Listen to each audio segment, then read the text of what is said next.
Hey everyone, welcome back to my channel, Savvylicious. I said that totally wrong. Savvylicious Arrangements. Okay, so here I'm boiling my water so that I can clean my apples. Um, I'm putting it in this kettle. My water is finished boiling.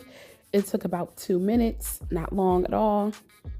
Um, Now I'm just going to be taking that and I'm going to be cleaning my apples, placing the hot water into my bowl, letting it sit for about 5 minutes.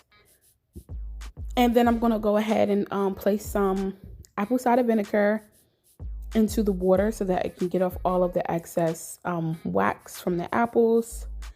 And we're going to go ahead and do the whole process of getting these apples cleaned and dried and ready to be dipped for the same day or the next day.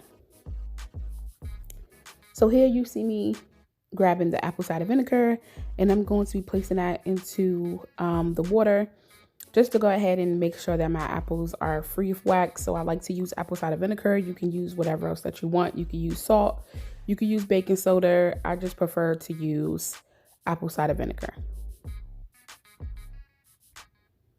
You can see the wax still on the apples. There is starting to come off, but I'm going to turn the apple over into the water, mix the apples around, the ones at the bottom can come up to the ones to the top, and then the ones at the top can go ahead and get to the ones at the bottom, as you see me doing that here.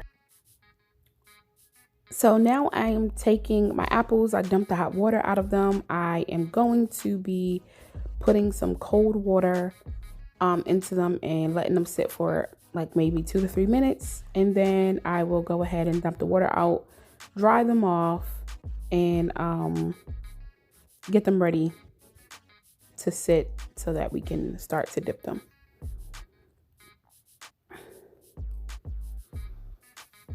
So here I am placing my apples on a cookie sheet tray so that we can go ahead and get the sap out of them so that we can get these apples ready for the same day dip.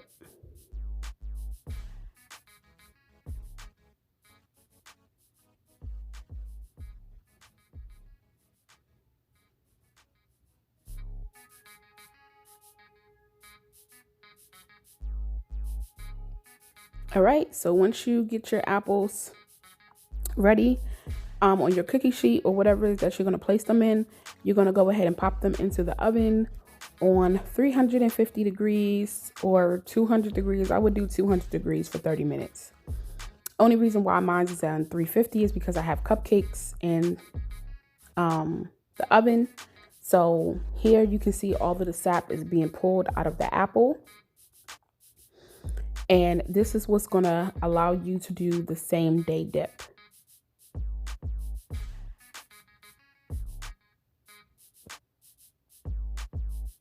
When you get bubbles and you get pinholes into your apples, when you dip them, it's because your apples are not removed of the sap and it eats the candy. It like dissolves the candy on its own. I'm not sure how it does that, but it does.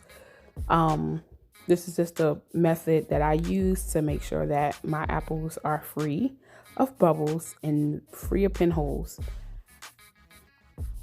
So here I'm taking 1 cup of water and I'm only making 6 apples today. I'm only making 6 apples today. So I'm going to take 1 cup of water, 1 cup Karo syrup, light corn syrup. This is the only corn syrup that I've used. I've stated that in my other candy apple videos. If you would like to purchase the generic brand, as far as like the Great Value or the store brand, feel free to do so. I'm not sure how those work. But if they work great for you, you can always leave it in the comments below and I'll be willing to try it out. But Karo is my only go-to. So I'm going to go ahead and apply my corn syrup and my water. And I'm going to do 3 cups of sugar. Normally I would do 4 cups of sugar, but I'm only going to do 3 cups of sugar because I'm only dipping 6 candy apples. And honestly, I could have just did 2 cups of sugar, 1 cup Karo syrup, 1 cup water, or half a cup of water. But I just wanted to make sure that all of my apples were covered completely up to the stick. So I did 3 cups of sugar.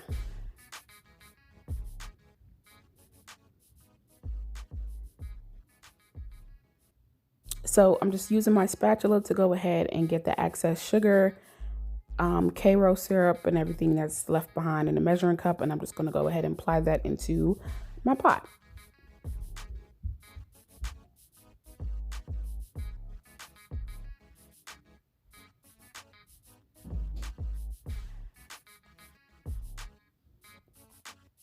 I'm going to combine all 3 ingredients until it's one. And I'm just going to stir this around until all the ingredients is incorporated together. So I got my candy thermometer, and now we are on 200 degrees. I believe that's soft boil, I believe it is.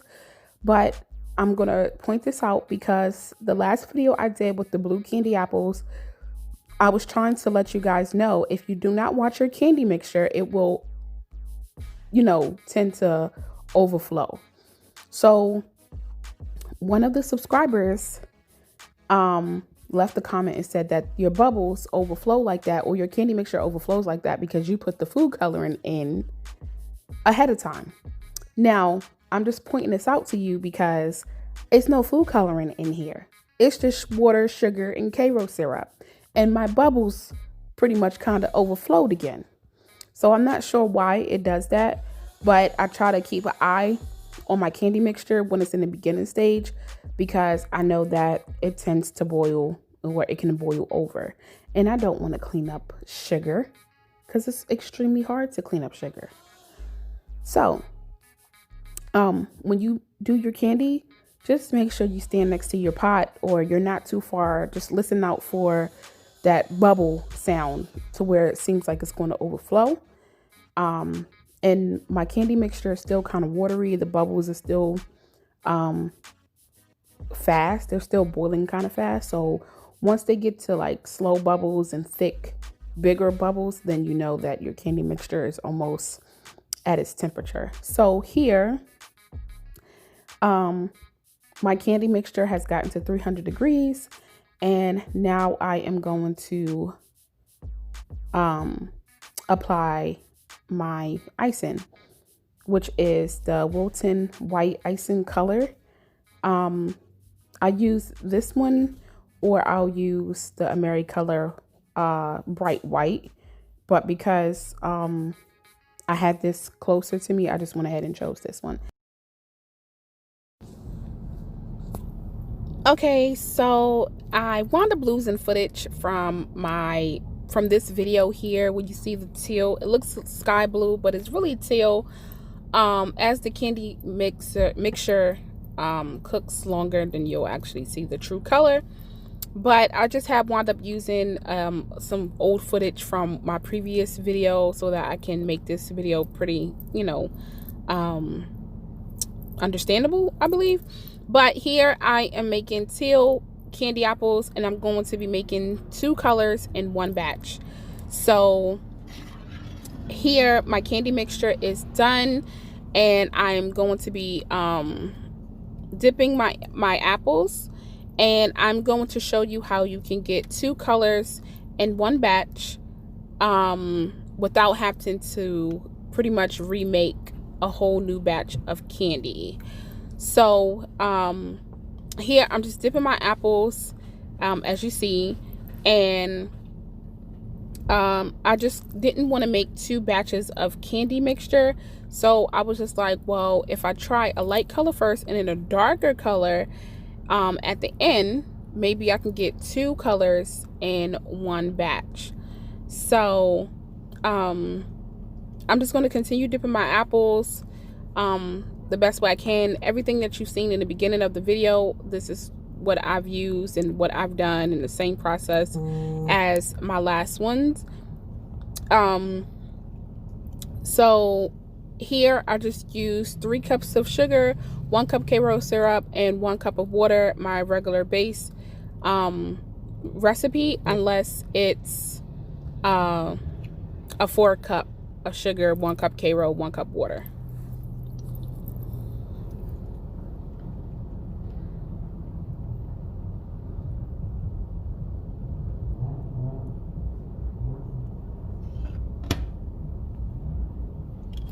So here I'm going to be showing you how to make 2 colors into one. So the teal color was my first color, and now I'm adding my darker color, which is Super Black from AmeriColor, and I am going to quickly mix that in so that my candy mixture doesn't get hard on me, and I'm able to dip the rest of my candy apples before my mixture gets hard and stiff to where I can't dip the whole apple. So normally if I do Super Black food coloring by itself, it normally turns out purple, but I've tried this before, not necessarily with teal, but I tried it with pink food coloring, and it gave me, you know, extreme black with no purple, no brown extra tint to it. So pretty much whenever I use Super Black, I always add an additional color to it just to give me that black color. So here I'm just gathering all of my apples so that I can go ahead and start dipping before my mixture gets too hard on me. So right now, see how black that is? That looks really good. That looks really good. Even though the food coloring says that it's super black, it never comes out super black. It always gives you that brown tint or that purple tint to it.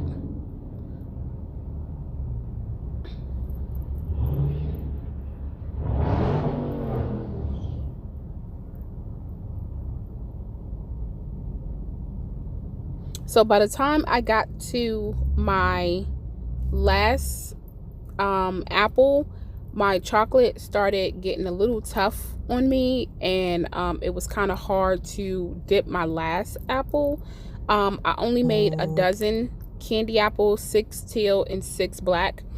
So that's why I didn't really want to go ahead and make a whole new batch of candy mixture, because I would have wasted a lot of the teal, and I like for my whole entire apple to be covered.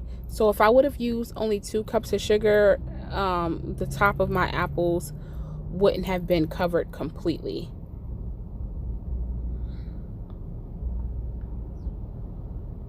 So this is where it started to get a little tough on me, and I just wanted to make sure that my stick didn't fall off my apple, or my candy was still in sync with the rest of the apples.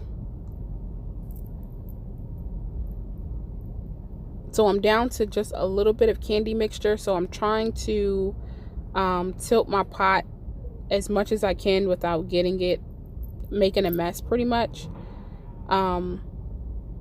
So I'm trying to cover the top part of the apple, so that way it can cover where the stick is, so it can stick to the stick.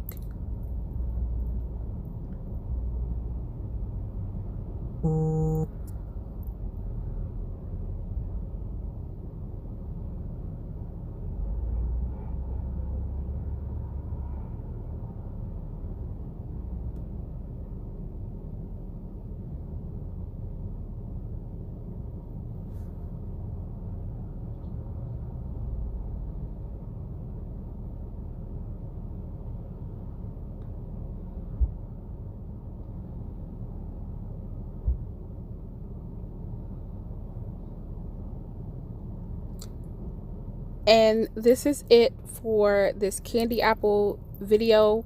I hope you guys enjoyed it. I'm sorry about losing the footage in the beginning of the video. I promise to come out with better content as far as the candy apples and the recipes and cakes and everything like that. If you like it, please don't forget to like, comment, share, and subscribe. I'll see you guys in my next one. I love you guys. Thank you so much for the support. See you guys in my next one. Bye.